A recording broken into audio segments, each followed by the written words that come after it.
Ever feel like you're wading through financial jargon, trying to make smart choices, especially for your family's future? Oh, absolutely. It can feel overwhelming. So much terminology. Exactly. And one term that pops up is 20-pay life insurance.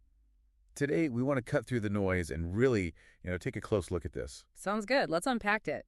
So basically, a 20-pay life policy. It's a kind of whole life insurance. Okay, whole life. Got it. Right. And the key thing, it's kind of in the name. You pay fixed premiums for just 20 years. 20 years. And then? Then you're generally done paying premiums. But the coverage, that lasts for your entire life. Plus, it builds up something called cash value. Okay, see, that sounds pretty appealing, doesn't it?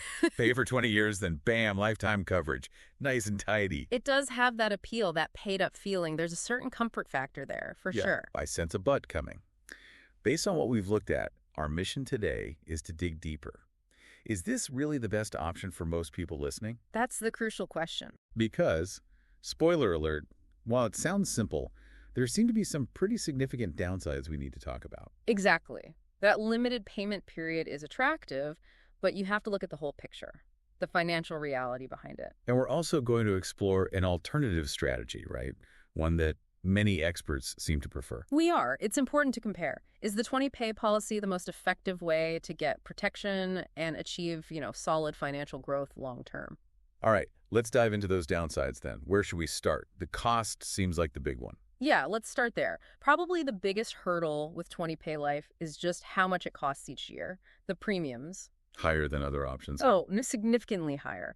Because you're essentially squashing a lifetime's worth of payments into only 2 decades, right? Makes sense. So compared to a term policy offering the same amount of death benefit, you could be paying, several times more per year. Wow, okay, several times more. That's not trivial. That could really squeeze your budget. That's exactly it. Those higher premiums eat into your monthly cash flow.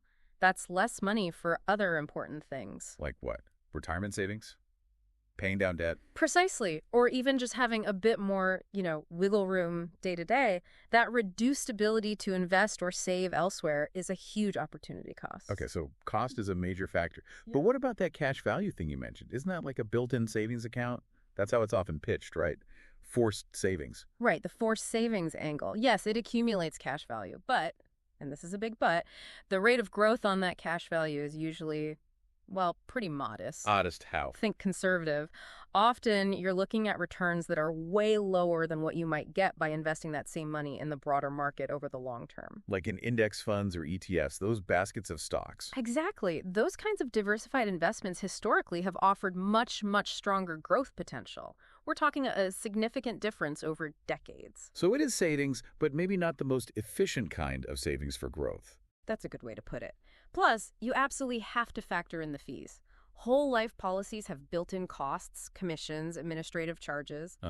Hidden costs. Sometimes not so hidden if you read the fine print, but definitely costs that eat into your returns.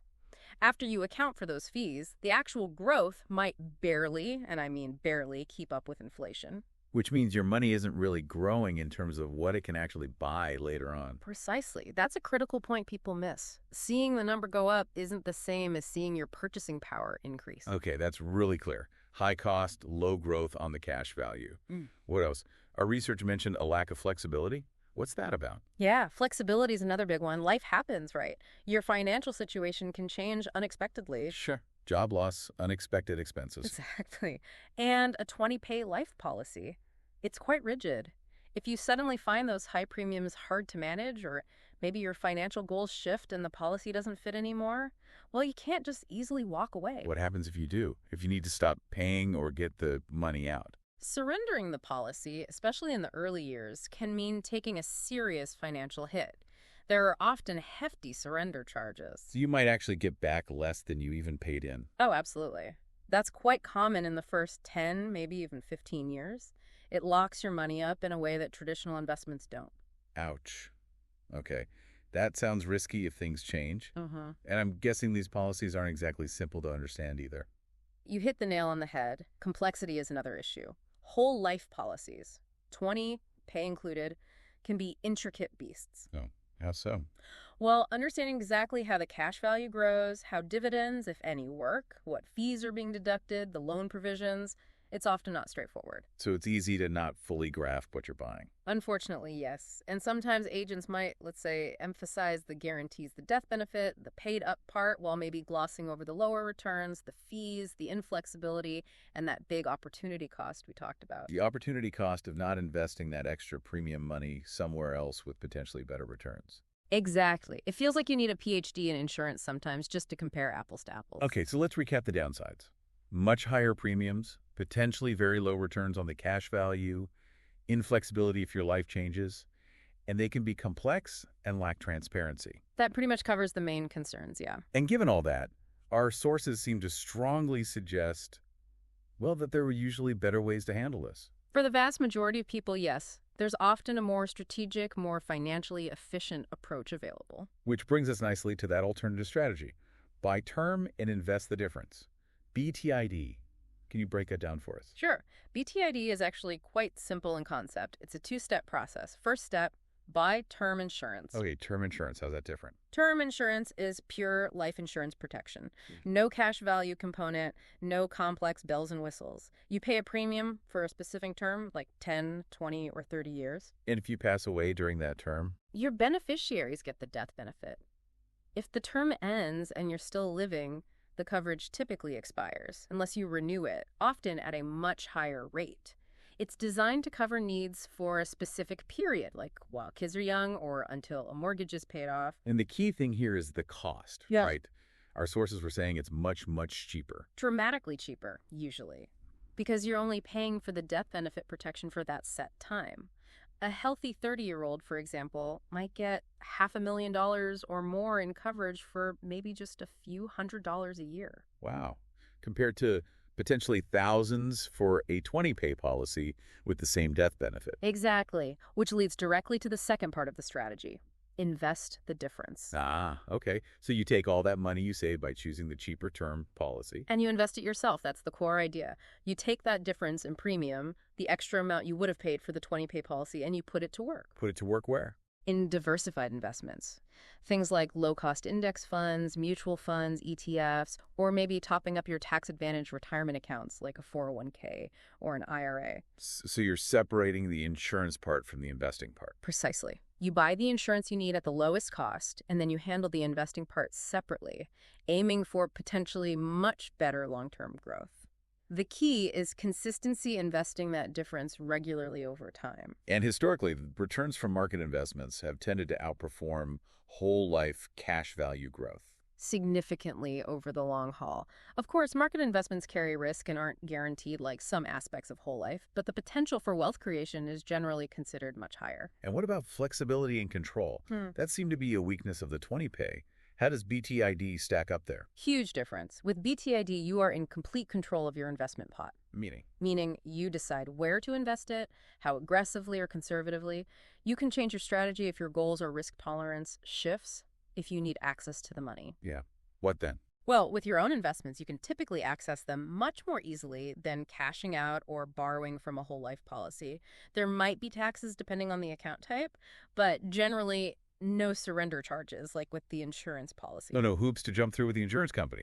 No loan interest if you borrow against it. None of that. It's your money, managed your way, much more transparent and flexible. Okay, so let's pull it together. The 20-pay life policy sounds neat with the limited payments, but you pay for it with high premiums, likely low cash value growth, inflexibility, and complexity. That's a fair summary, yeah. On the flip side, the BTID strategy.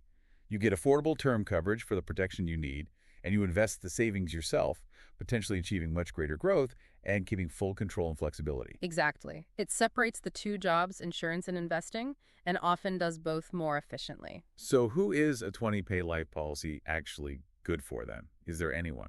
Well, the consensus seems to be it's a very niche product. It might make sense for a tiny sliver of the population. Like who? Maybe extremely high net worth individuals who've already maxed out every other possible tax-advantaged investment vehicle, 401ks, IRAs, HSAs, the works. Okay. And they might use it for specific complex estate planning purposes. Or maybe they just want a very, very conservative place to park cash that grows tax deferred, even if the growth is slow. But for the average person listening, For most of us. for the vast majority of people, our sources strongly suggest it's likely an overpriced product that underperforms compared to the BTID alternative.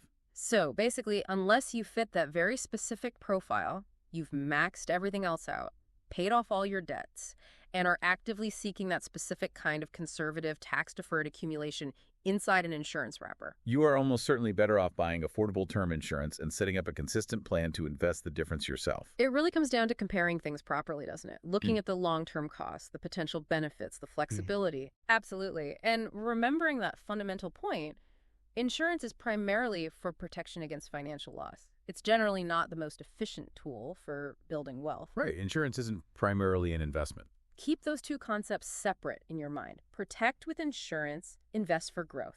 Okay, so here's something to really chew on then. A final thought for you listening. Picture that premium difference. The extra money you'd pay for a 23rd pay policy versus a term policy each year. Now, imagine investing that difference consistently for 20, 30, maybe even 40 years. Think about the power of compounding. Yeah, the potential growth over decades could be substantial. What could that extra wealth help you achieve? Retiring earlier, funding education, traveling, just having more security. It's a powerful thought exercise. Understanding these products really empowers you to make choices that actually line up with your real goals and your financial future. Absolutely. So the key takeaway from this deep dive seems crystal clear. For most people, buy term and invest the difference is likely the smarter, more financially sound strategy compared to a 20-pay life policy. We certainly hope breaking this down has helped bring some clarity. It's such an important area of personal finance. Definitely. Thanks for joining us for this deep dive into the weeds of life insurance. Our pleasure. We really encourage you to take this information, think about your own situation, your needs, your goals, and maybe consider talking things over with a fee-only financial advisor, someone who isn't paid commissions to sell you a specific product. That's always good advice. Get unbiased guidance tailored to you.